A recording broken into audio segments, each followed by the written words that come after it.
Have you ever wondered why a movie sounds so much different in the theater than in the comfort of your own home? This is due to spatial audio, otherwise known as surround sound. In order to understand surround sound, we first have to understand stereo audio. This came from this man right here, named Alan Blumlein. Now, who is Alan Blumlein, you might ask? Well, he was born in London, England. He was an audio engineer at EMI Laboratories. He researched and invented tech in telecommunications, TV, and radar. But most importantly, he's the father of stereo audio. Now, he invented stereo audio after going to a cinema and hearing sounds that he didn't really like in mono. He then went home, cut up a gramophone so that the needle could be placed between the grooves and you could hear two signals coming through at once. But how did we get from stereo to surround sound? Mono, stereo, and surround have different numbers of channels. Now, mono just has one output channel, but stereo has two output channels. Surround sound, on the other hand, has oftentimes 5, 7, 9, and many more different options and configurations of output channels. Stereo systems just have two channels, left and right. You hear these everywhere, in the car, through headphones, pretty much everything is in stereo. However, surround has multiple channels, and this has been pioneered by Dolby Atmos especially, but it increased that channel count and it also provides a more immersive experience for the listener. Now, Dolby Atmos and other surround systems use height channels along with surround speakers to create height and width. Pictured here is a blueprint of a theater using a lot of height channels, and all of these speakers represent height.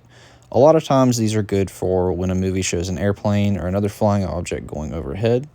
The first time that these were actually used was in the 2012 Pixar movie Brave, and it's cool to see how much they've been used since in most movies. Now, there are different ways that it can be used in music: natural sound, artificial surround, and binaural surround. Natural is what it sounds like. It creates kind of a live atmosphere. You might hear this a lot of times in orchestral recordings. Artificial surround is interesting because it means you can literally do anything, like put drums above you, guitars flying all over the room. It's pretty cool. And binaural has to do with headphones, and it actually is a very cool technology. Apple is developing it a lot, where it tracks the user's movements with headphones. You can actually listen to music in Dolby Atmos in a couple different places right now, namely Tidal, Amazon Music, and also Apple Music with just a standard subscription. Now, you might be wondering, if Dolby surround systems are so cool, then why doesn't everybody have one? There actually are Dolby surround systems for residential homes. However, they're very expensive. Starting systems and even mid-grade systems are well over $1,000. Now, if you did want to bring Dolby Atmos surround into your home, there are a number of pros and cons. Some of the pros are that it adds a whole new level of immersion to music, video games, and movies.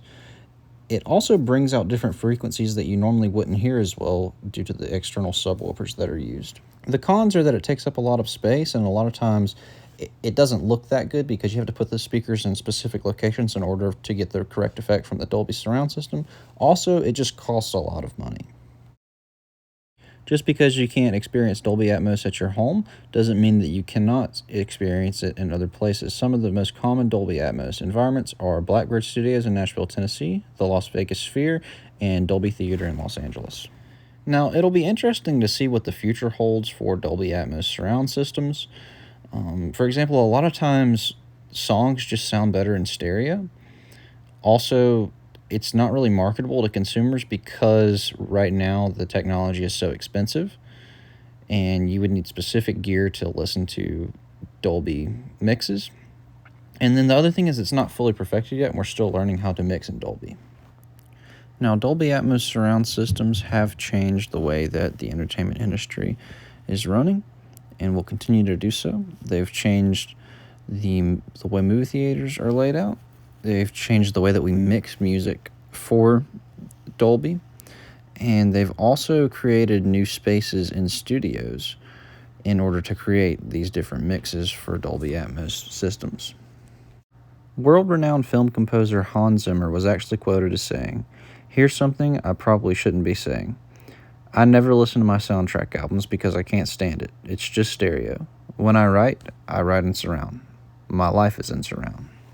I think he makes an excellent point that in the real world, you don't just hear two signals going into your ears.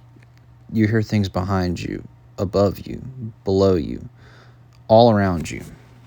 Spatial audio technology provides us with the ability to record the world around us as it is and listen back to it in a way that is authentic.